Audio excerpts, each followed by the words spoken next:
Assalamualaikum warahmatullahi wabarakatuh.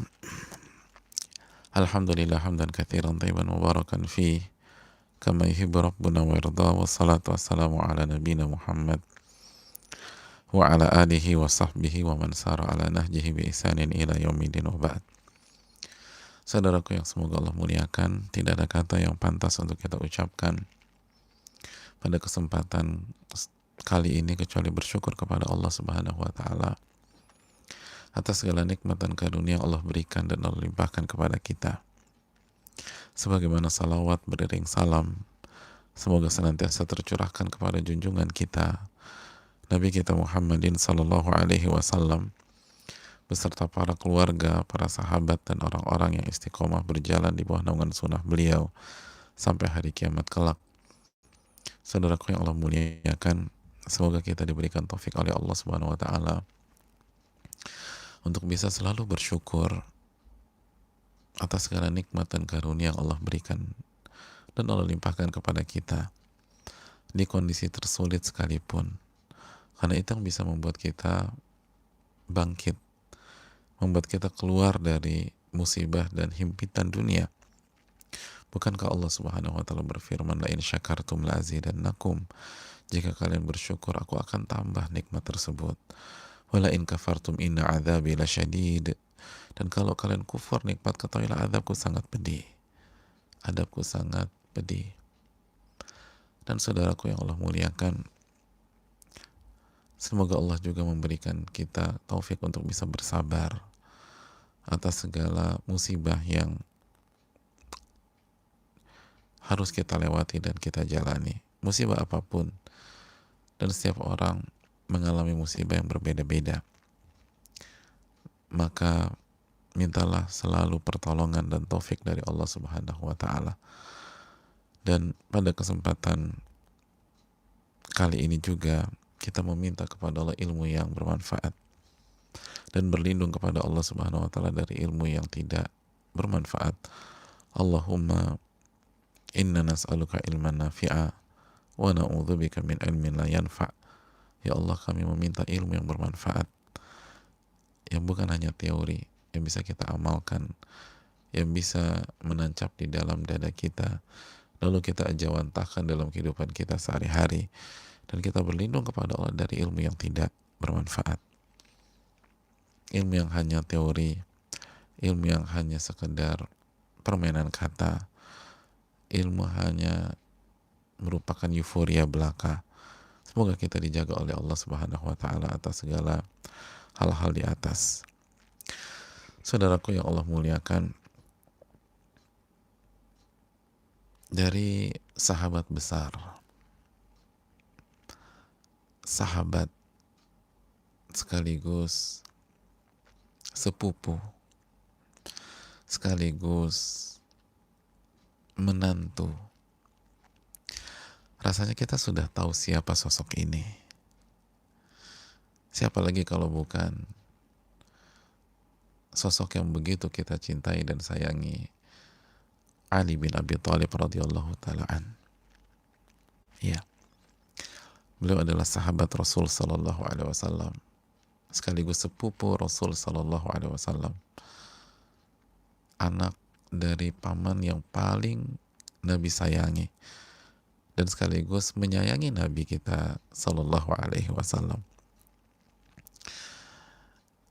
dan sahabat yang sekaligus sosok yang dipercaya menjadi imam bagi anak yang paling dicintai oleh Rasul sallallahu alaihi wasallam, Fatimah binti Muhammadin sallallahu alaihi wasallam. Saudaraku yang Allah muliakan, dari Ali bin Abi Thalib radhiyallahu taala an, ada seseorang budak yang ingin membebaskan dirinya,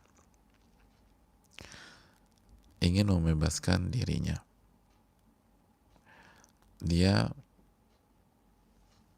melakukan deal dengan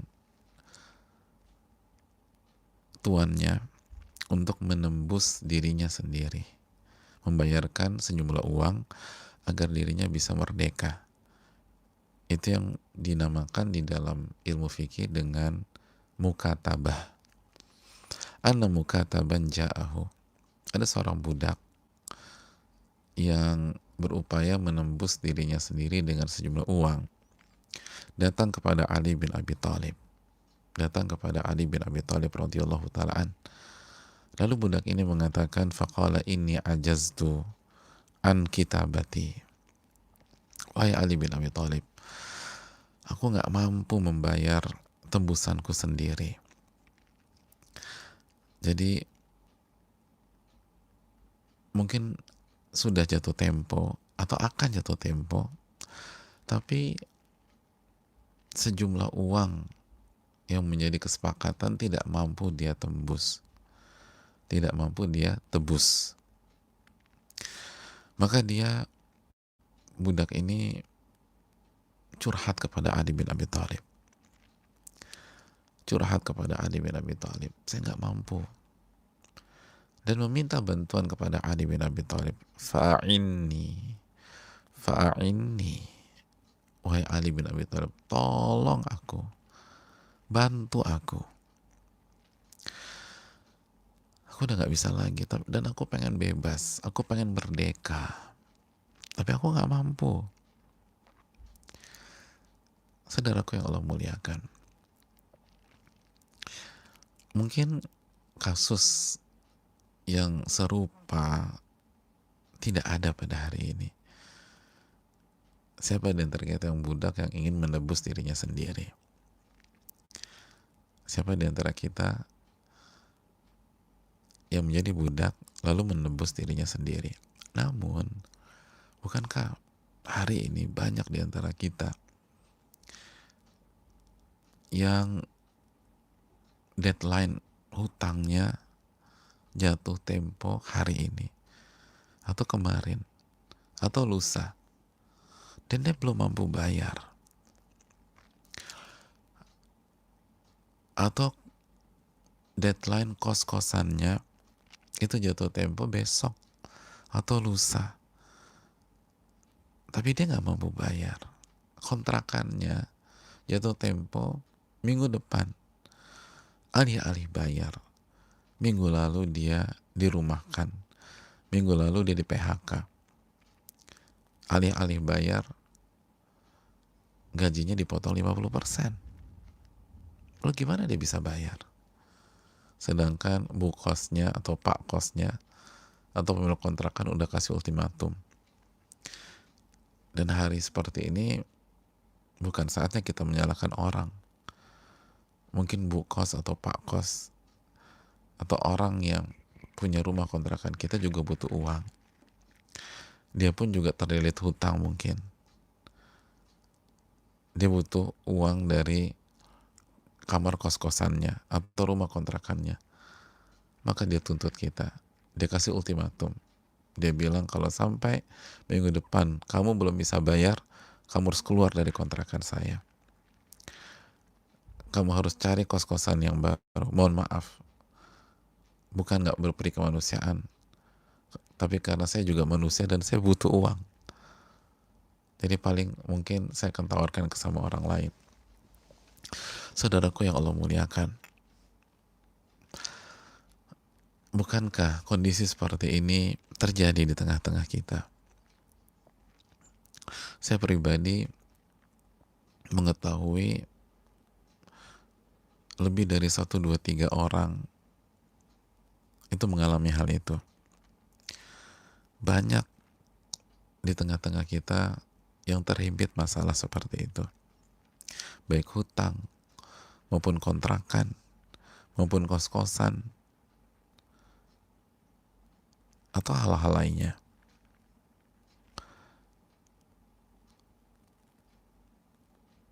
Ada banyak orang hari ini dikejar-kejar debt collector, dicari untuk dipaksa membayar hutangnya. Maka hadis yang satu ini cocok sekali untuknya. Dia harus dengar baik-baik apa yang dikatakan Ali bin Abi Thalib. Karena yang disampaikan seorang yang begitu luar biasa ini, kesayangan Nabi SAW, kecintaan Allah Subhanahu wa Ta'ala, pasti merupakan embun di tengah Sahara. Kembali bersama budak tersebut ketika dia mengatakan fa'inni wa Ali bin Abi Thalib, tolonglah aku. Apa kata Ali bin Abi Thalib? Apakah beliau mengeluarkan sejumlah uang? Ternyata tidak. Apakah beliau mengeluarkan sejumlah dinar atau dirham, emas dan perak sebagai alat transaksi pada hari itu? Ternyata juga tidak. Ali bin Abi Thalib menyampaikan begini, Ala u'allimuk kalimatin allamanihinna Rasulullah sallallahu alaihi wasallam. Wahai saudaraku, maukah engkau aku ajarkan beberapa kalimat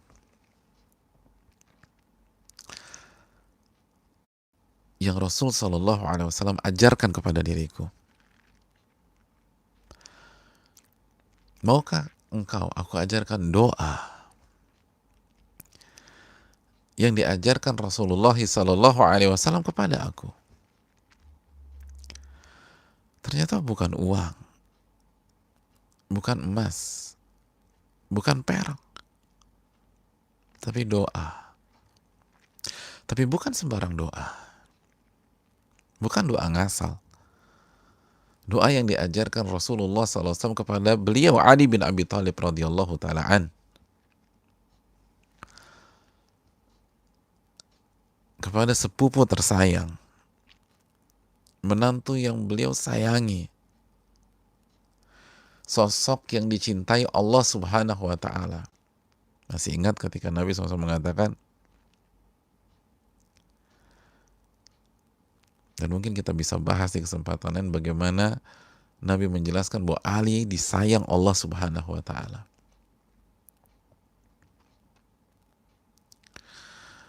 Maka dipastikan doanya pasti doa yang sangat istimewa, doa yang sangat berkelas, doa yang patut dan layak diperhatikan dengan pendengaran kita yang tajam.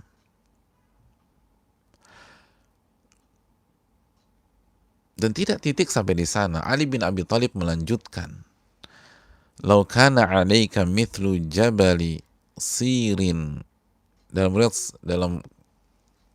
sobirin. Lalu Ali bin Abi Thalib mengatakan, kalau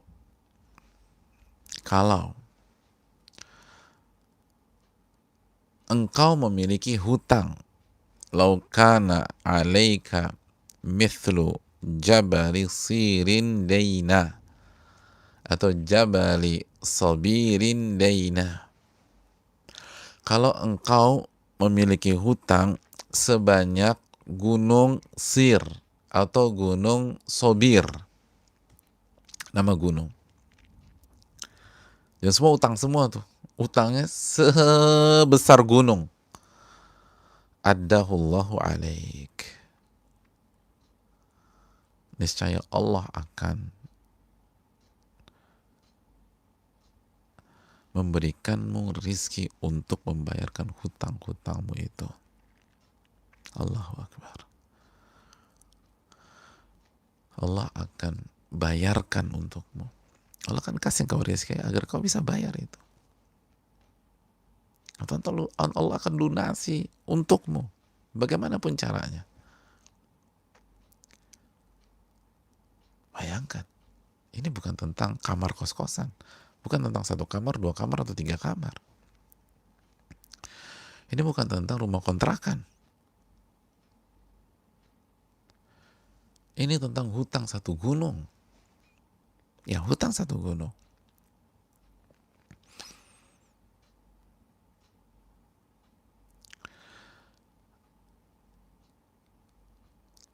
Lihat bagaimana penolakan Ali bin Abi Thalib.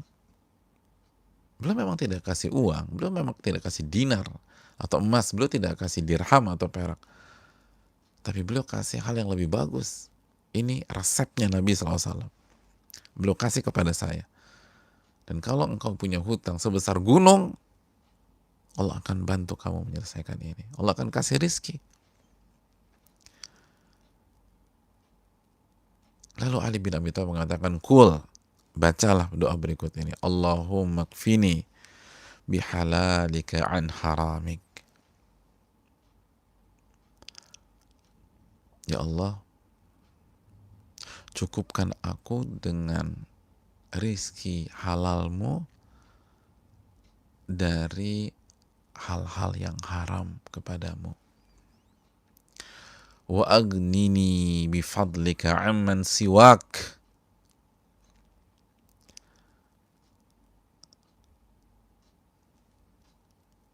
Dan buat aku cukup ya Allah dengan karuniamu saja.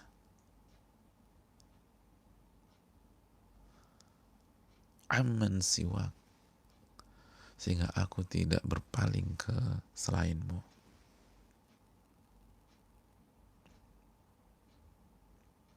Allahumma kfini bihalalika an haramik wa agnini bifadlika amman siwak.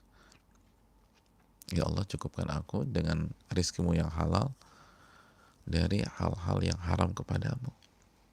Dan buat aku cukup dengan karuniamu sehingga aku tidak butuh dengan selainmu. Hadis ini riwayat Imam Tirmidzi, dan beliau mengatakan sanadnya hasan.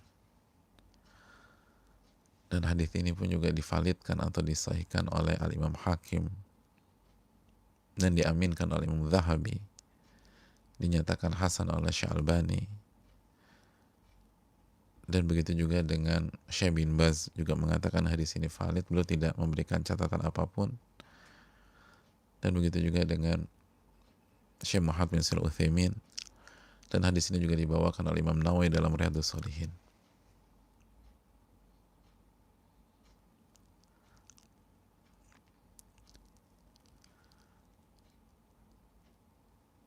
Walaupun sebagian ada yang melemahkan hadis ini, tetapi nama-nama besar di atas menghasankan dan memvalidkan. Sekali lagi, dihasankan Imam Tirmidzi,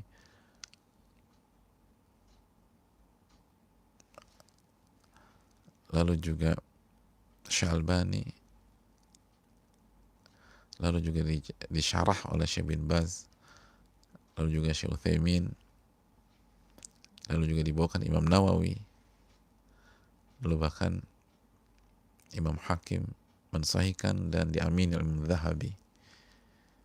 Walaupun sebagian mengatakan kesimpulan sahih itu kurang tepat, yang tepat adalah hasan, karena ada satu perawi yang dibahas oleh para ulama. Saudaraku yang Allah muliakan,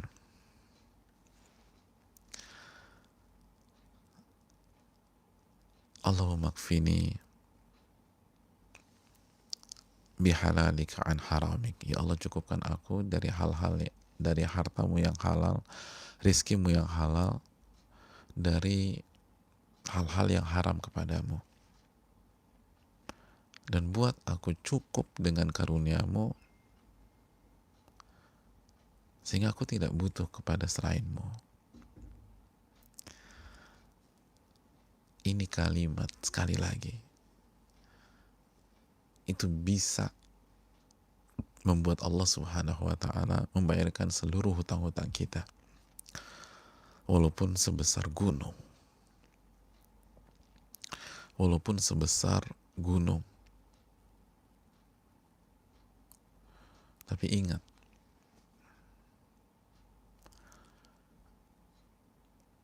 tidak cukup dengan ucapan lisan. Gak cukup.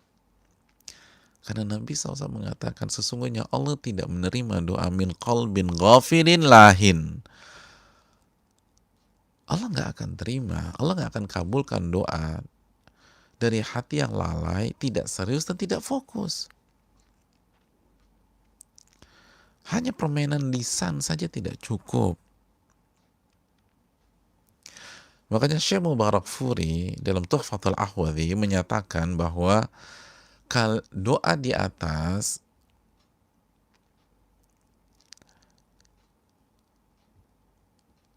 itu baru memberikan kekuatan dan power aktif, baru aktif itu kalau diucapkan bisidqin niyah,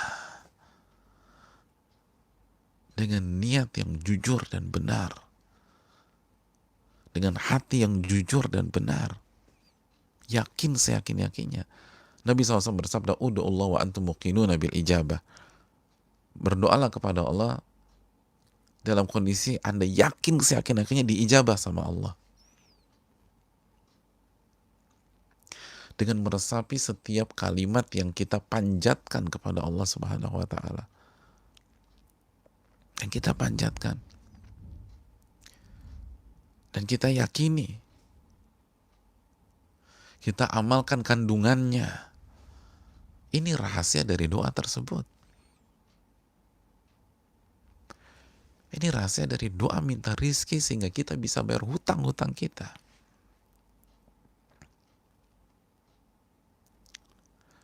Ini bukan sekedar Allah maghfini bihalalika an haramik wa agnini bifadlika amman siwak. Lalu ketika ditanya, Mas mohon maaf, itu kayaknya doanya bagus, artinya apa? Aku nggak tahu. Tanya Ustadz aja ya. Gimana Allah mau ijabah? Dan ketika Allah nggak ijabah, jangan komplain sama Allah. Ini gimana sih haditsnya? Aku udah amalkan berbulan-bulan, tetap aja aku diusir sama ibu kos. Mas baca apa mas? Allahumma kfini bihalalika an haramik wa agnini bifadlika amman siwak. Tahu artinya apa? Nggak tahu. Ya kalau kita nggak tahu artinya, gimana kita bisa meresapi? Lalu bagaimana kita bisa mengejawantahkan, membumikan doa ini dalam karakter dan keyakinan kita sehari-hari? Sedangkan agar doa ini berfungsi dan berguna dan berperan dan diijabah oleh Allah Subhanahu wa taala, bisidqin niyah, harus ada kekuatan hati di sana, harus ada keyakinan, harus ada pentadaburan. Sebagaimana dijelaskan oleh Syekh Mubarakfuri dalam mensyarah hadits ini. Dan inilah konsep para ulama, karena Nabi yang mengatakan, Udu'ullah wa antum muqinuna bil ijabah. Berdoalah kepada Allah dalam kondisi yakin diijabah oleh Allah. Kandungan doa ini mahal, mewah saudaraku. Ya Allah, cukupkan aku dengan yang halal saja, tanpa yang haram.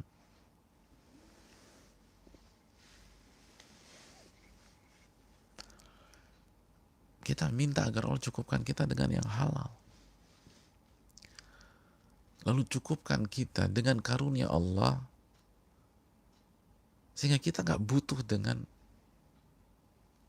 selain Allah Subhanahu wa taala.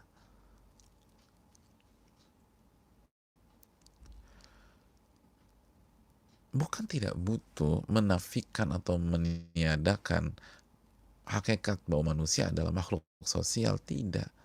Tapi hati jangan ke makhluk. Hati mengharap kepada Allah. Tetap berikhtiar, tetap berjuang. Tapi hati jangan terpaut dengan ikhtiar kita. Sebagaimana dijelaskan para ulama akidah, di antaranya Syekh Shalih Al-Syekh, ketika beliau mengatakan kita ini harus berjuang dan berikhtiar, tapi setelah kita berjuang, hati kita tidak menoleh ke ikhtiar kita tersebut. Hati kita kembali kepada Al-Mudabbir, ala kulli syai'in qadir, Allah yang maha mengatur dan maha mampu atas segala sesuatu.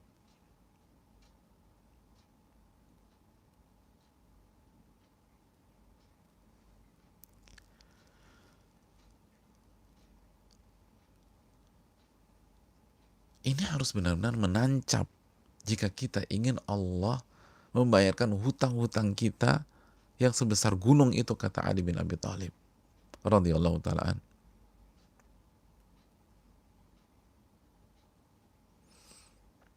Hujan ya. Allahumma shayyiban nafi'ah.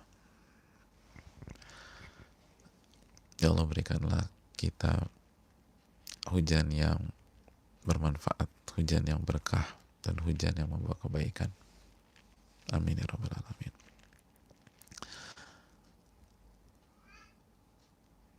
Dan bagi jamaah atau teman-teman yang juga di rumah atau di kediamannya turun hujan, jangan lupa membaca doa Allahumma shayyiban nafi'a. Ya Allah, berikanlah hujan yang bermanfaat, hujan yang berkah kepada kita semua. Kita lanjutkan.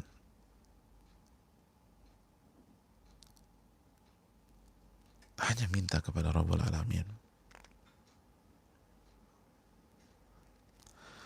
Yakin bahwa Allah yang memberikan rizki dalam kondisi seberat apapun, dalam kondisi hari-hari ini.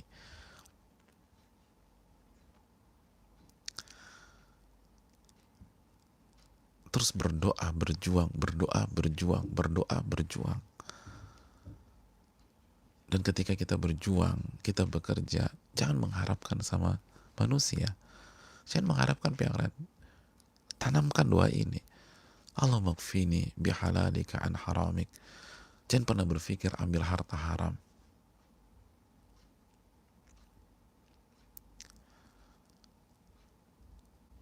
Jangan berpikir melakukan perbuatan-perbuatan yang zalim dengan alasan bahwa yang haram aja susah sekarang, apalagi yang halal. Kalau kita udah berpikir demikian, doa ini percuma, hadirin.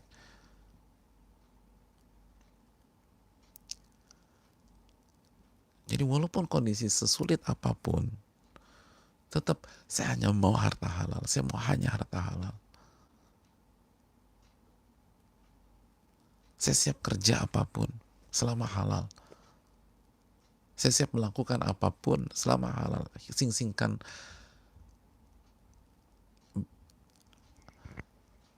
kegengsian kita selama ini. Lakukan selama halal, gak ada masalah. Apalagi di kondisi susah seperti ini.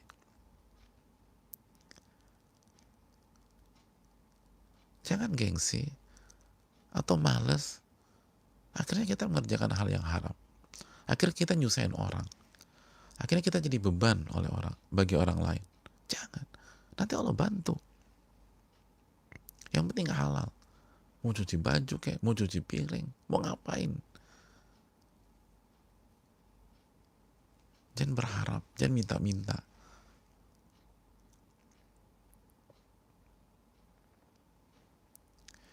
Walaupun banyak orang yang baik hari ini, jangan berharap kalau saya keluar dari rumah nanti ada yang kasih makanan. Jangan pernah berpikir demikian. Saya harus kerja, saya harus cari hal yang halal. Jangan pernah berpikir untuk nyuri, nyolong, nyopet, atau jambret, atau ngambil barang orang.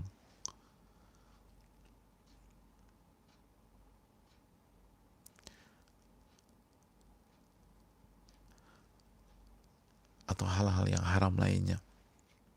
Jangan berpikir untuk makan riba dan seterusnya. Berusaha gimana cara yang halal, gimana cara yang halal, gimana cara yang halal. Ada tawaran haram, bilang enggak, makasih. Walaupun kita tahu misalnya uang kita tinggal 3 hari lagi. Sambil baca doa Allahumma kfini bihalalika an haramik.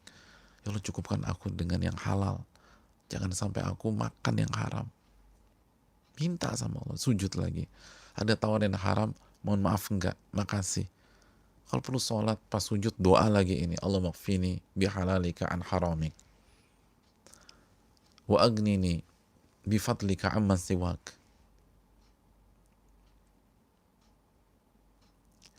Pokoknya berusaha dulu saudaraku, berusaha. Wa ma min dabbatin fil ardi illa 'ala Allahi rizquha. Harus yakin sama Allah. Dan tidak ada satupun yang melata berada di atas permukaan bumi kecuali rizkinya dijamin sama Allah. Dijamin. Surat Hud ayat 6. Dijamin. Illa 'ala Allahi rizquha. Allah jamin. Tapi mungkin kita terlalu lemah saat ini. Sehingga kita berpikir yang haram, yang haram, yang haram.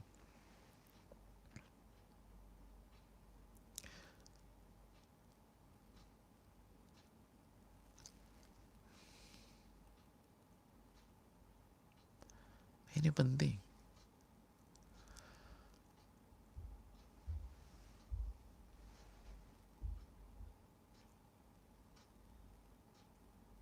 Dan Allah kan pasti uji kita.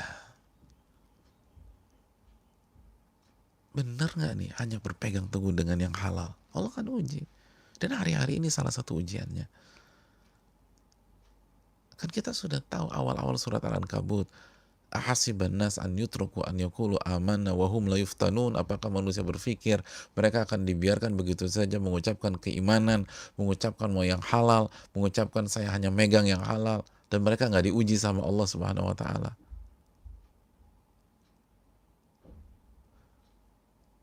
Fala ya'lamanna Allahu alladhina sadaqu wa la ya'lamanna al-kadzibin.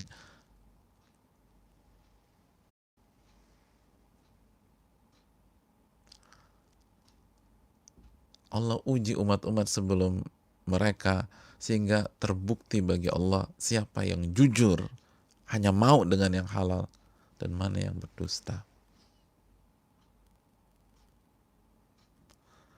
Sesulit apapun tetap coba, saya mau halal. Ada yang nawarin halal? Enggak. Saya mendingan milih suruh cuci piring kayak, suruh sol sepatu kayak, atau nyuci baju kayak, laundry kayak, penitipan kayak, jasa kayak, catering, suruh masak apa aja udah jangan gengsi. Coba, insya Allah ada jalan.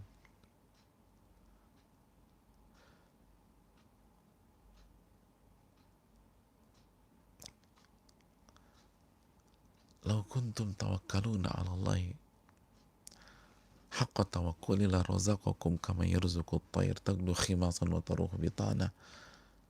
Kalau kalian benar-benar bertawakal kepada Allah, Allah akan kasih rizki sebagaimana Allah kasih rizki kepada seekor burung. Keluar dengan perut lapar di pagi hari dan pulang dalam perut kenyang. Jangan lupakan hadis yang suka kita bawakan jamaah sekalian. Ini hari-hari ini ujiannya bagaimana mengamalkan ilmu, bagaimana mengenalkan tauhid asma wa sifat, bagaimana mengamalkan bahwa Allah itu Ar-Razzaq, Al-Mannan, Ar-Rahman, Ar-Rahim, Al-Muhsin, At-Tayyib. Inna Allah tayyibun la yaqbalu illa tayyiba. Allah zat yang maha baik dan Allah nggak terima kecuali yang baik-baik aja. Harta yang baik-baik aja.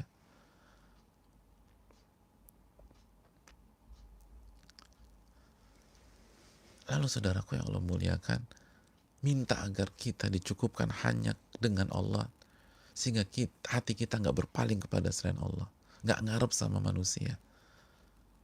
Berjuang tapi jangan berharap sama manusia.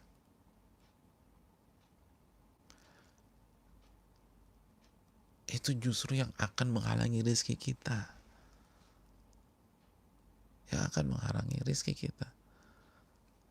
Dalam sebuah hadis Bukhari Muslim, saudaraku, ada beberapa orang dari kaum Ansar datang kepada Nabi SAW. Diceritakan oleh Abu Sa'id Al-Khudri, inna nasan minal ansar Sa'alu Rasulullah sallallahu alaihi wasallam. Ada sebagian kaum Ansar minta uang kepada Rasul sallallahu alaihi wasallam. Fa'atahum. Lalu Nabi kasih uang kepada mereka. Udah dikasih nih jamaah. Lalu beberapa waktu kemudian sa'aluhu. Mereka datang lagi dan minta kembali ke Rasul sallallahu alaihi wasallam. Fa'atahum. Lalu Nabi kembali kasih uang kepada mereka. Tsumma sa'aluh. Udah nih dikasih sama Nabi SAW. Lalu selang berapa lama datang lagi kepada Nabi SAW, lalu minta uang lagi kepada Nabi kita SAW, dan Nabi lagi-lagi memberikan uang itu kepada mereka. Ya Allah, datang minta uang dikasih sama Nabi. Lalu beberapa waktu kemudian minta uang dikasih lagi sama Nabi. Lalu beberapa waktu kemudian minta uang dikasih lagi sama Nabi SAW. Sampai kapan? Hatta nafida ma'indah. Sampai Nabi nggak ada uang lagi. Allahu Akbar. Sallallahu alaihi wasallam. Lihat betapa baiknya Nabi kita SAW. Ada yang minta dikasih. Lalu beberapa waktu lagi minta dikasih lagi.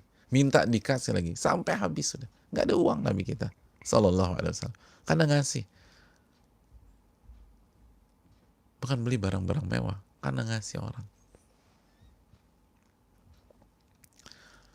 Setelah habis, mereka datang lagi. Kata Nabi, saya nggak ada uang. Habis. Lalu lihat bagaimana jawaban dari Nabi SAW kepada mereka. Ketika mereka datang lagi, dan Nabi saat itu udah nggak punya uang lagi. Kata beliau, Ma yakunu indi min khairin falan addakhira ankum. Ma yakunu indi min khair. Dan apa yang aku punya di sisiku dari kebaikan, mau uang segala, dari kebaikan, lan addakhirahu ankum, aku nggak akan sembunyikan atau simpan dari kalian. Aku nggak akan simpan dan sembunyikan dari kalian. Kalau aku ada, aku kasih, gitu maksudnya. Ini aku nggak punya uang nih. Uangku udah habis, kata Nabi. Kalau ada, nggak ada yang aku simpan-simpan, nggak ada yang aku sembunyiin. Aku kasih kepada kalian semua. Tapi aku nggak ada uang. Kan kemana aku kasih? Kemarin aku kasih, sekarang nggak punya uang.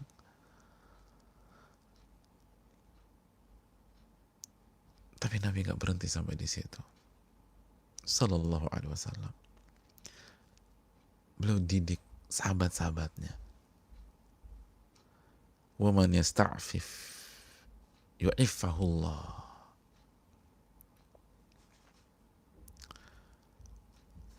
Barang siapa yang meminta kepada Allah kehormatan dan berusaha menjaga kehormatannya,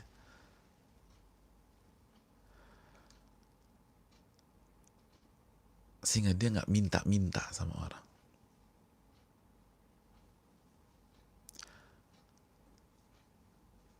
Dia nggak menjual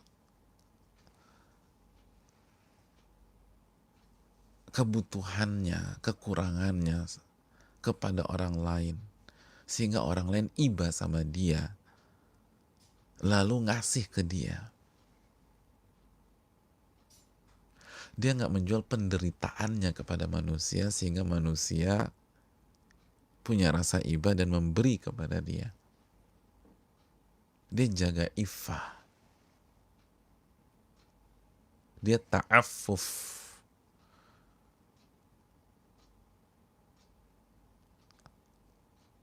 Dia nggak mau cerita tentang kesulitannya. Dia nggak mau cerita tentang rasa sakitnya. Dia nggak mau cerita tentang penderitaannya. Dia nggak mau cerita ke orang-orang. Hanya kepada Allah Subhanahu Wa Taala. Yu'iffahullah. Allah akan kasih iffah kepada dia. Allah akan cukupkan. Padahal dia nggak punya uang segala macam. Dia nggak ngumbar, saya lagi nggak punya uang nih. Atau dia kasih tahu semuanya, saya lagi nggak punya uang. Yasta'fif, nggak kasih tahu ke orang. bahwa dia lagi butuh biaya rumah sakit, dia lagi butuh A, butuh B, lagi butuh barang pokok seterusnya, dia nggak kasih tahu. Dia lagi nggak kasih tahu, dia nggak akan kasih tahu. Dalam rangka dia nggak kasih tahu agar orang-orang simpatik ke dia, lalu memberi ke dia. Dia nggak menjual hal itu semua agar orang iba dan memberi kepada dia. Yasta'fif, yu'iffahullah, Allah akan kasih ifah kepada dia. Allah akan cukupkan. Allah akan kasih rizki. Allah akan kasih kehormatan. Dia punya kemuliaan di atas langit dan di bumi ini. Waman yastagni yughnihillah, dan barang siapa yang merasa cukup dengan Allah, Allah akan cukupkan dia. Allah akan kasih, Allah akan cukupkan. Sehingga dia nggak butuh minta ke A, nggak butuh minta ke B, nggak butuh minta ke C, nggak butuh minta ke D, nggak butuh minta ke C. Allah akan cukupkan.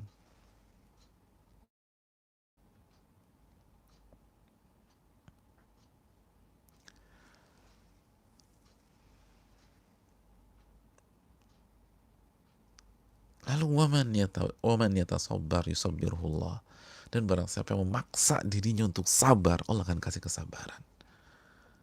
Jadi sabar tuh butuh dipaksa, jemaah. Sakit yang sabar butuh dipaksa. Allah akan kasih kesabaran. Wa ma utiya ahadun ata'an khairan wa ausa' minas sabar, dan tidak ada pemberian yang lebih baik dan lebih luas daripada kesabaran.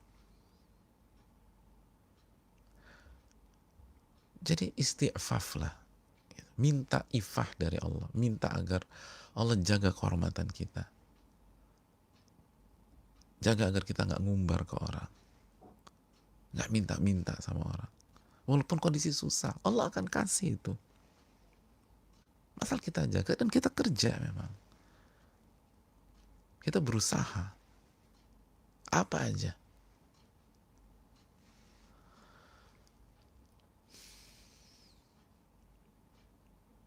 Dan dalam hadis yang lain, hadis Tirmidzi, hadis yang sangat menarik buat kita. Ini senjata kita di hari-hari ini, insya Allah. Kata Nabi SAW, man nazalat bihi faqah, barang siapa yang diberikan kesulitan sama Allah, faqah, musibah, kesulitan, krisis, mungkin di PHK, dirumahkan, nggak ada uang, nggak ada beras, fa'anzalaha bin nas, lalu dia kasih tahu manusia, dia umbar ke manusia, dia ceritain ke manusia tentang kesulitannya, lam tusadda faqatuhu, maka kesulitannya tidak akan diselesaikan sama Allah, nggak akan begitu terus.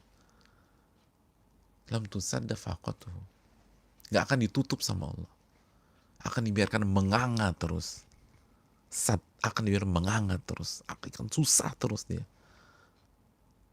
Hidupnya kan begitu. Ada kesulitan, ada masalah, disampaikan terus ke manusia. Allah nggak akan tutup. Allah akan buat menganga terus. Kecuali jika kepada pihak yang memang sesuai atau dibenarkan oleh syariat. Seperti kita punya masalah kesehatan, kita cerita sama dokter, boleh. Kita cerita kepada ahli ilmu atau guru kita agar mendapatkan nasihat, masukan, dapat ayat Al-Quran, dapat hadis Nabi tentang kita, boleh. Sama seperti tadi, itu budak datang ke Ali bin Abi Thalib, kan begitu. Tapi ada pun dikasih tahu ke A, ke B, ke C, ke D, yang nggak bisa kasih solusi kecuali kasih uang misalnya, kasih fulus dan seterusnya, jangan. Itu nggak akan Allah tutup, nggak akan Allah tutup. Masalah akan dibuat terus. Mungkin orang kasih, Berhasil, ternyata berhasil loh. Ustadz temen aku tuh begitu, dia cerita-cerita, dia umbar-umbar, kekumpul. Iya, coba lihat, uang tuh akan habis, nggak berkah tuh uang. Habis itu nanti dia butuh lagi, kekumpul. Tapi lihat penyakitnya, akan sakit lagi dia. Ini sabda Nabi SAW, nggak akan ketutup. Nggak akan ketutup. Tapi kalau dia sabar, kita lanjutkan hadisnya. Waman nazarat bihi faqah. Dan barang siapa yang Allah kasih musibah dan bencana, kasih rasa sakit dan seterusnya, fa'anzalaha billah, lalu diserahkan kepada Allah. Dia nggak umbar, dia hanya cerita kepada Allah, disampaikan kepada Allah. Fayushikullahu lahu birizkin ajilin au ajil. Maka hampir saja, atau dalam waktu dekat, kalau bahasa simpelnya, dalam waktu dekat, Allah akan kasih dia rizki, ajil au ajil. Kalau nggak segera, beberapa saat kemudian lah. Tinggal nunggu waktu. Pertolongan Allah tinggal tunggu waktu. Pertolongan Allah tinggal tunggu waktu.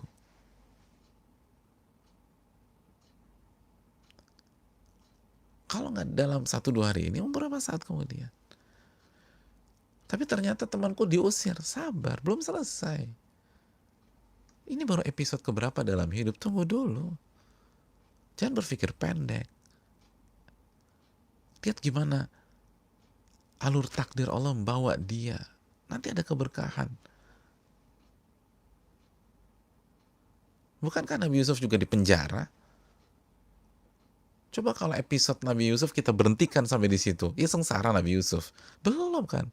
Ini episode belum selesai. Sabar. Ternyata dari penjara itulah Allah angkat derajat beliau. Mungkin diusir dari kontrakannya. Tapi sabar. Allah tutup nanti. Ajil au ajil. Kalau nggak dalam waktu dekat, butuh waktu. Tapi Allah selesaikan semuanya. Sedangkan sebaliknya kalau kita paparkan ke manusia, Allah nggak akan tutup itu. Nggak akan tutup. Kalaupun terkesan tertutup, jangka pendek. Kita mau bicara jangka pendek, jangka panjang. Habis itu masalah lagi. Hidupnya masalah terus. Makanya saudaraku yang Allah muliakan, jangan, ini doa luar biasa. Wa agnini bifadlika amman siwak. Ya Allah, cukupkan aku hanya dengan dirimu. Sehingga hatiku tuh gak pindah ke selainmu. Kalian jangan berharap. Hari-hari gini saudaraku, jangan berharap. Hati ini jangan berharap dapat makanan dari orang. Jangan berharap dapat uang dari orang. Dapat bantuan dari orang. Hati ini jangan berharap dapat sembako dari orang. Minta kepada Allah. Kalau kita pedagang atau kita memberikan jasa, jangan berharap ketika kita antarkan dilebihin sama orang. Jangan berharap. Berharap sama Allah. Berharap sama Allah Subhanahu wa taala. Fa'anzalaha billah. Angkat semua ke Allah, jangan ke manusia. Nah, kalau kita berharap sama Allah, lalu dikasih orang, gak ada masalah, ambil. Itu yang disabdakan Nabi kita Shallallahu Alaihi Wasallam. Ambil.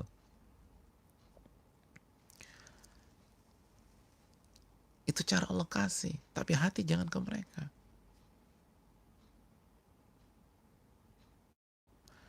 Hati jangan ke mereka, saudaraku. Karena rizki itu kan akan ngejar, kata Nabi SAW. Kita sudah bukan hadisnya. Ar-rizku asyaddu talaban lil abdi min ajali. Rizki itu akan datang ke seorang hamba lebih semangat daripada ajalnya sendiri. Jadi jangan berharap dia akan datang. Allah cuma minta berharaplah kepada Allah. Nanti Allah akan bukakan pintu. Dan selama kita nggak berharap, nggak minta, apalagi ngerendah diri, itu rizki kita. Sebagaimana sabda Nabi ke Umar bin Khattab radhiyallahu ta'ala.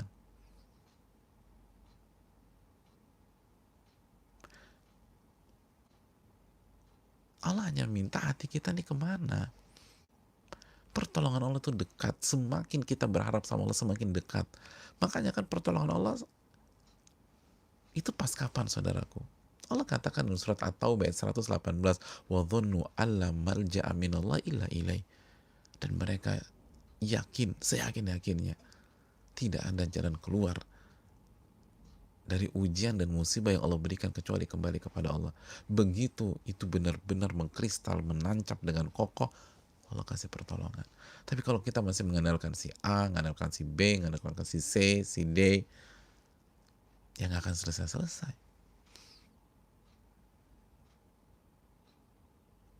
Jangan berharap, nanti Allah kasih. Dan insya Allah datang. Itu pertolongan Allah Subhanahu wa Ta'ala.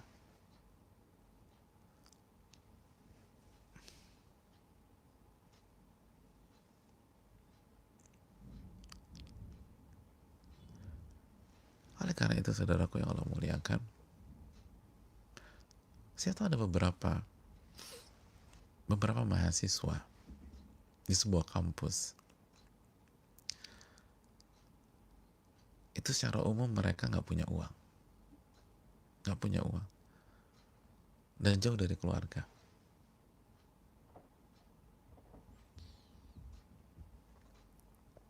Lalu ada sebagian dosen mereka itu kaya. Lalu ingin bantu mereka, akhirnya mereka dikumpulin sama dosen tersebut. Terus ditanya sama dosennya, apa yang bisa saya bantu?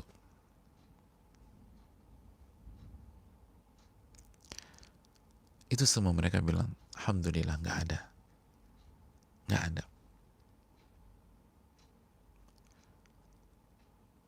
Nah, ini benar, apa yang bisa saya bantu? Nggak ada, alhamdulillah.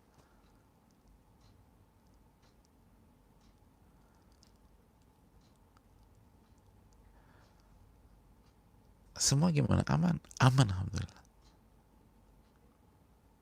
Paling nggak punya uang nih, nggak punya fulus, nggak punya duit. Akhirnya bubar. Padahal dosennya ketika misalnya mereka bilang, ya kita nih kesusahan, kita ini butuh, kita nih nggak punya uang, istri dan anak-anak kita udah habis berasnya, hampir semua sudah berkeluarga pada saat itu, tapi nggak ada yang bicara.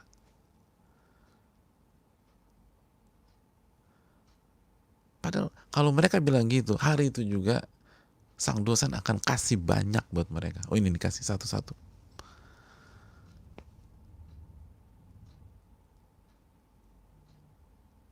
Lalu apa yang terjadi? Mereka kehilangan rizki mereka. Jangan cepat-cepat menyimpulkan, saudaraku. Beberapa hari kemudian, dosennya panggil lagi. Dan sekarang satu-satu dipanggil. Dipanggil ke ruangannya. Ruangannya tuh ada ruangan beliau, terus ada sekretaris. Semua duduk di ruang sekretaris, baru satu-satu dipanggil. Baru diintegrasi sama beliau. Gimana keluarga? Ada penghasilan tambahan apa enggak? Ada kerja sampingan apa enggak? Orang tua gimana? Semua ditanya. Anak berapa? Terus istri gimana seterusnya? Setelah langsung dikasih. Udah gak nanya lagi, langsung dikasih.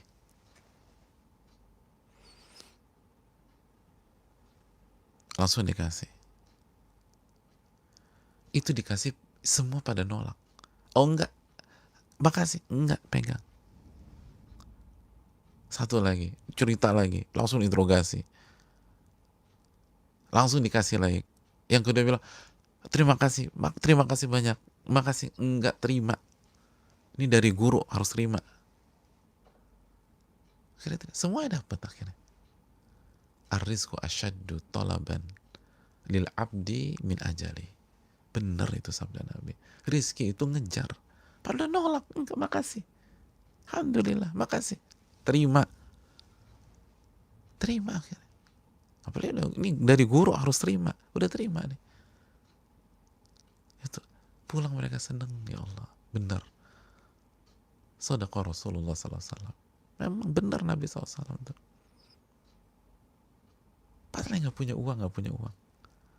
Karena mereka harus menuntut ilmu. Mereka tinggalkan semua. Jadi sudah sabar. Dan ketika mereka nolak yang pertama, nggak ada perasaan nyesal. Karena mereka yakin. Man yasta'fif yu'ifahullah. Barang siapa yang menjaga kehormatannya, nggak minta-minta, Allah akan jaga itu. Wa man yastagni yughnihillah. Dan barang siapa yang hanya butuh kepada Allah, nggak mengharapkan pihak lain, Allah akan cukupkan dia. Sehingga dia nggak butuh dengan pihak lain. Sekali lagi, butuh bukan arti meniadakan konsep manusia makhluk sosial. Silakan kerja dan lakukan simbiosis mutualisme secara fisik, tapi hati ke Allah Subhanahu wa Ta'ala. Secara ikhtiar nggak masalah, tapi jangan kita berpangku, berharap, bergantung, minta-minta, enggak.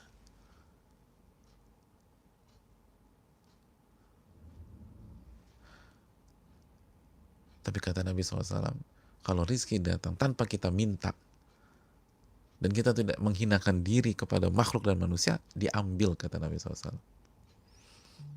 Tanpa kita minta. Diambil. Sebagaimana, misal, dan banyak kan. Itu nasihat Nabi ke Umar bin Khattab. Nabi juga dikatakan, la yaruddul hadiah. Nabi nggak menolak hadiah. Nabi nggak nolak hadiah. Dan Nabi katakan itu ke Umar. Umar, kalau Anda nggak minta, dikasih, ambil. Dan itu yang disampaikan Nabi ke sahabatnya. Selama kita nggak merendahkan diri, ambil. Nggak minta. Tapi bukan untuk mengumbar. Semua serahkan ke Allah.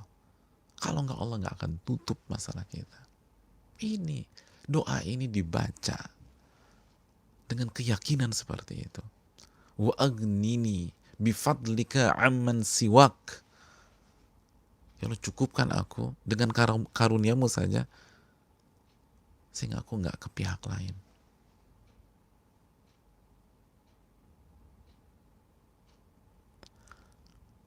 Kalau kita benar-benar mengucapkan doa ini dengan keyakinan demikian, dengan menjaga iffah, menjaga kehormatan,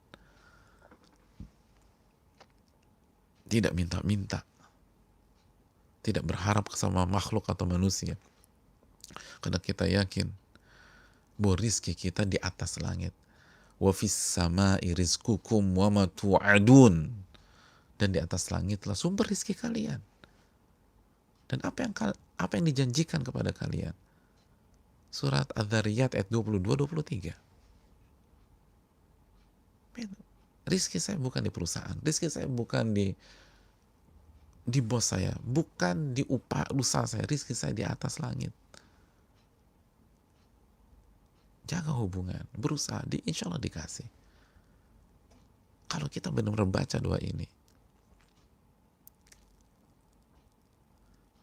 dengan penuh keyakinan, muqinun bil ijabah, yakin, dan dengan penghayatan, dan gak berharap sama manusia, maka Allah berfirman surat Ghafir 60, ud'uni astajib lakum, minta kepadaku, aku kabulkan. Aku kabulkan.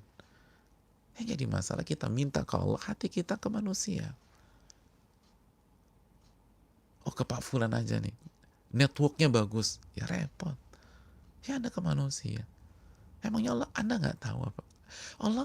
Emangnya Allah nggak tahu apa isi hati kita? Ya'lamu kha'inatal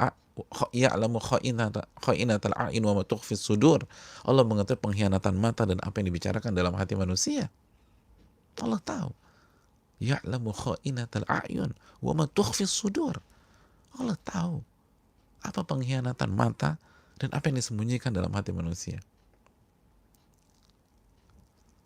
Allah tahu.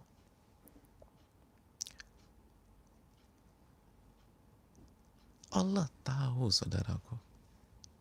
Dalam surat Ghafir ini, ayat 17, ayat 19.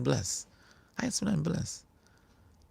Allah tahu apa pengkhianatan mata dan apa yang disembunyikan. Allah tahu ketika kita minta kepadanya, hati kita bukan ke dia. Hati kita ke si A, ke si B, ke si C. Ke fulan, ke fulan, ke fulan, ke fulan. Ke Pak A, ke Pak A, ke Pak A, ke Pak B, ke Pak C. Ke Bu A, ke Bu B, ke Bu C. Kira-kira ada orang yang datang ke kita, minta ke kita, tapi hatinya ke sana. Atau ngebandingin kita dengan dia. Atau lebih condong ke tempat lain. Kita bilang, ya udah minta sama dia aja, ngapain datang ke saya? Ya lucunya kok kita perlakukan Allah demikian.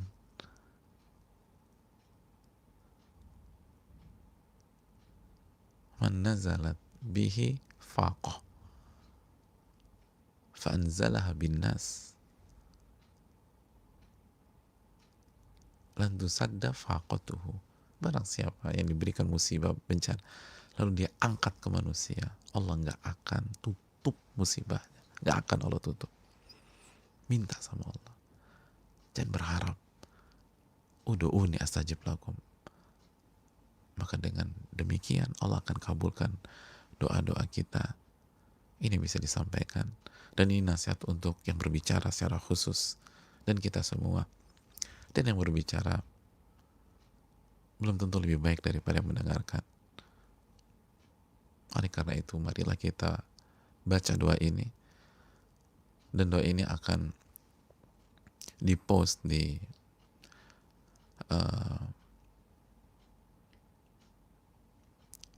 sosial media insyaallah ta'ala dengan izin Allah Subhanahu wa ta'ala. Jadi bisa dicek di sana dan coba direnungkan, dan semoga Allah Subhanahu wa ta'ala memberikan kita taufik. Ini yang bisa disampaikan. Wassalamualaikum warahmatullahi wabarakatuh.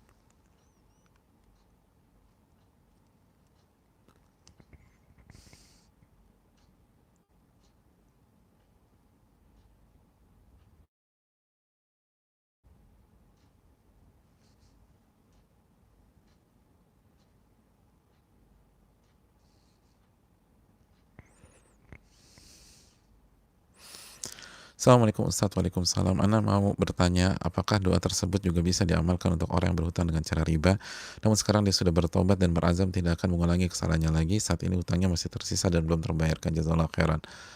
Insya Allah bisa, karena redaksinya redaksi umum, dan dia sudah bertobat kepada Allah Subhanahu wa ta'ala dan berjanji tidak mengulanginya lagi, dan dia berusaha untuk memperbaiki kesalahan, dan berusaha memperbaiki kesalahan adalah amal soleh. Wallahu ta'ala bisawab.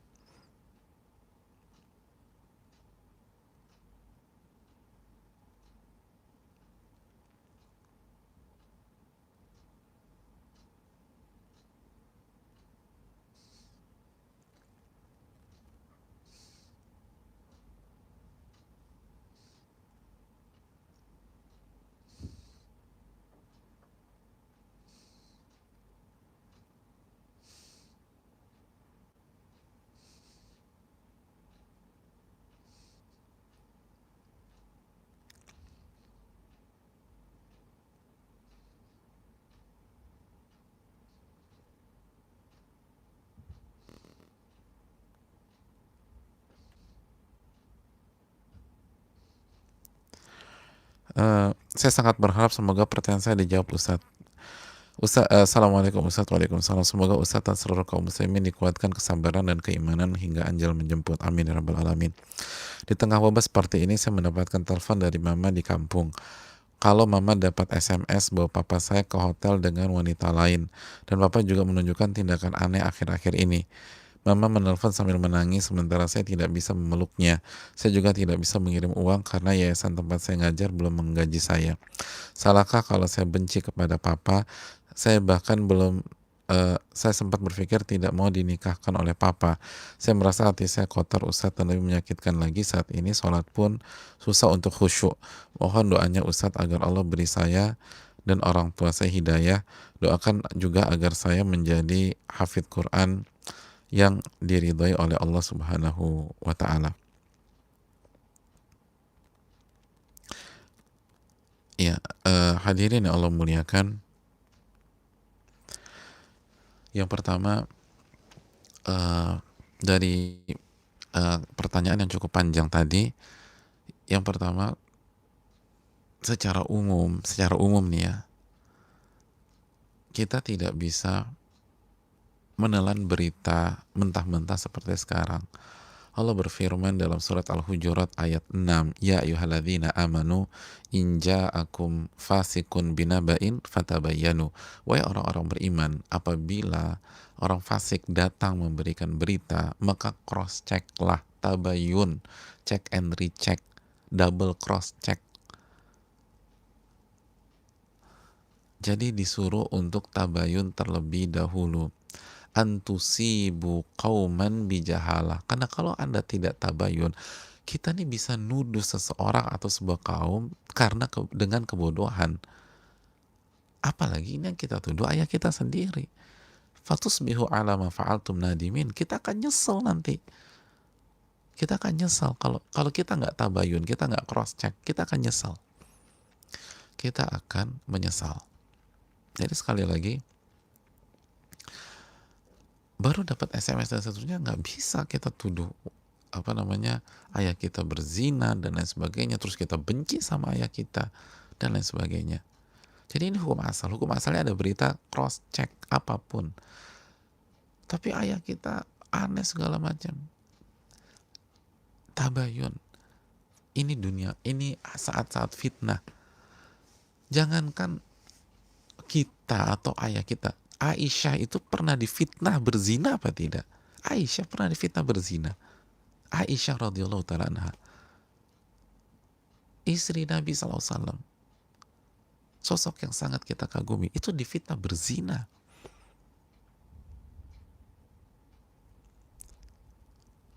Itu fitnah yang salah satu fitnah yang paling gak masuk akal, tapi ternyata tersebar.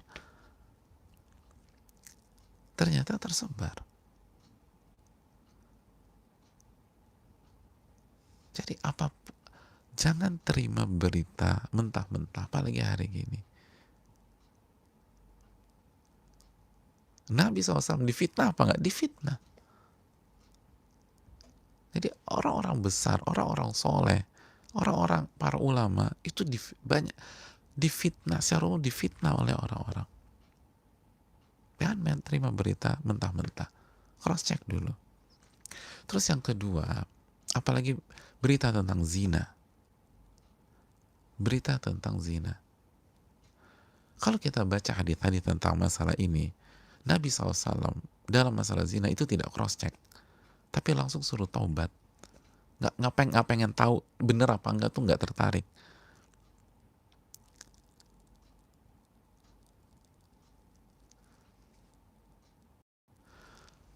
Makanya kan ketika Ma'iz lapor, saya berzina ya Rasul, itu nggak didengar sama Nabi, buang muka Nabi SAW, buang muka.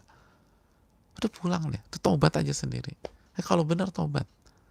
Ini padahal orangnya datang, saya berzina ya Rasulullah. Aduh, kenapa sih datang? Udah pulang aja, pulang. Ini menunjukkan masalah zina ini punya hukum khusus. Ini ngaku. Sebagian kita maksa orang untuk ngaku. Ini orang ngaku ke Nabi nggak mau dengerin. Udah taubat aja. Lalu kita ini belum tentu jelas, dapat kabar, terus udah benci duluan. Gimana saudaraku yang Allah muliakan? Nabi SAW ini orangnya ngaku. Ma'iz ngaku, ya Rasulullah saya berzina.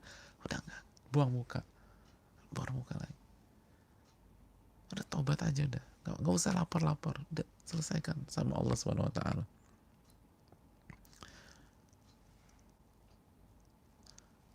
Jangan sampaikan kayak orang. Ngaku beliau ini. Sekarang di masyarakat kita mata-matai orang, ingin mergokin dan seterusnya. Apakah ini sesuai dengan tuntunan Nabi kita SAW? Jadi tenangkan dulu. Bisa jadi ada orang hasad sama rumah tangga orang tua kita. Ada yang hasad pada keluarga kita, ingin ngancurin. Saudaraku yang Allah muliakan, kalau orang itu baik, itu bukan kasih tahu mama kita, Atau bukan kasih tahu ibu kita, tapi nasihati ayah kita. Harusnya kan gitu. Cara berpikir gimana sih? Nasihati yang buat maksiat kan.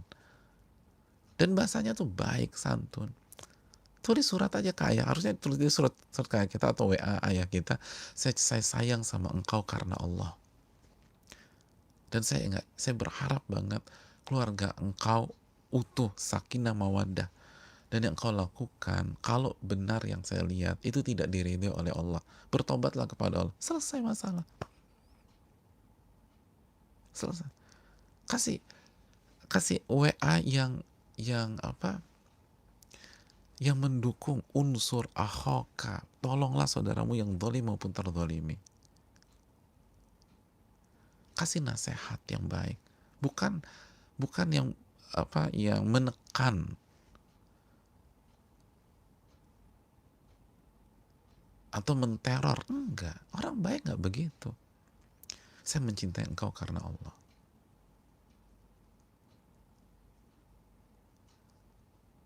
Saya ingin rumah tangga engkau baik-baik aja, dijaga sama Allah. Maka kembalilah dari orang yang selalu mendukungmu, gitu. Bukan kasih tahu ibu kita, jadi akhirnya berantem, akhirnya pecah, dan akhirnya kita ke bawah-bawah. Jadi ini yang salah banyak. Jadi kembali lagi, al-istishab, tanpa ada dalil, tanpa ada bukti, kita harus tetap kembali ke hukum asal. Sebagaimana dalam ilmu usul fikih, baqa'u makana ala makana alaih. Dan menuduh orang yang sudah berkeluarga atau berumah tangga zina, ini salah satu tuduhan yang berat dan besar. 4 saksi loh, 4 saksi. Kalau nggak ada, dia yang akan dicambuk 80 kali dan divonis sebagai orang fasik. Sebagaimana keterangannya ada dalam awal surat An-Nur. Nggak gampang. Apalagi hanya lihat masuk hotel. Zina itu harus ngelihat terjadi hubungan tersebut. Dan yang lihat bukan 1 orang, 4 orang. Sebagaimana dalam ilmu fikih. Dan 4 orang, nggak boleh orang fasik. Orang-orang soleh yang bisa jadi saksi. Jadi bukan lihat masuk hotel, lihat penetrasi, mohon maaf. Itu yang dibahas di dalam dalil dan penjelasan para ulama. Oleh karena itu sabar dulu. Dan doakan keluarga kita. Lalu kita bisa, apa yang bisa kita lakukan? Doakan semuanya. Doakan ibu untuk tenang. Tenangkan ibu, ini belum tentu benar loh bu. Jangan benci dulu sama ayah. Aneh bukan berarti berzina. Sikap-sikap aneh belum tentu berzina. Lalu fokus ke diri sendiri semua. Suruh ibu fokus bertakwa kepada Allah. Dan nasihatin ayah juga secara umum bertakwa kepada Allah. Kirim kajian, kirim nasihat. Lalu semua bertobat kepada Allah. Semua bertobat kepada Rabbul Alamin. Ajak semua kita muhasabah, introspeksi. Jangan arahkan pikiran kita ke makhluk. Yang bikin sakit hati ini kalau kita masuk ke makhluk. Kembali ke Allah Subhanahu wa taala. Wa ma asabakum min musibatin fabima kasabat aydikum. Apapun yang menimpa kalian itu karena dosa-dosa kalian. Wa ya'fu an katsir. Dan Allah sudah memaafkan banyak sekali dosa kalian. Surat Asy-Syura ayat 30. Kalau istri kembalikan ke dirinya, bertobat kepada Allah. Lalu ayah kita bisa kita sampaikan baik-baik tanpa ada sinyal-sinyal curiga sama beliau, tapi secara baik kembali kepada Allah. Semua kembali kepada Allah, clear insya Allah. Ini yang perlu kita camkan bersama-sama. Dan akhirnya kan hati kita kotor, kita nggak khusyuk. Itu berarti salah cara kita. Terus dakwahi kedua orang tua kita dan doakan. Semoga ini bisa disampaikan dan semoga bermanfaat. Terima kasih banyak. Dan saudaraku yang Allah muliakan, semoga Allah memberikan kita ilmu yang bermanfaat dan dijauhkan dari ilmu yang tidak bermanfaat. Dan terakhir, mulailah persiapan untuk menghadapi bulan Ramadan, karena waktu kita dengan Ramadan sudah sangat dekat.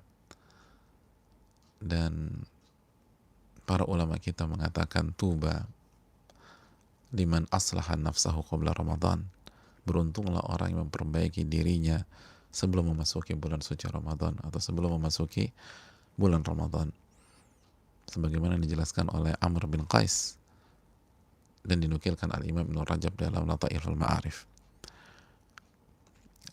Dan insya Allah di hari-hari esok di kajian sore kita akan kasih beberapa waktu untuk mengingatkan tentang persiapan memasuki bulan Ramadan 1441 Hijriah, karena Ramadan kali ini diprediksikan akan memiliki banyak perbedaan dibanding Ramadan sebelum tahun ini. Dan semoga Allah memberikan taufik kepada kita. Kita akan masukkan poin tentang Ramadan di setiap materi di sesi sore insyaallah ta'ala mulai esok hari. Semoga Allah memberikan taufik kepada kita. Subhanakallahumma wa bihamdika, la ilaha illa anta, astaghfiruka wa atubu ilaik. Assalamualaikum warahmatullahi wabarakatuh.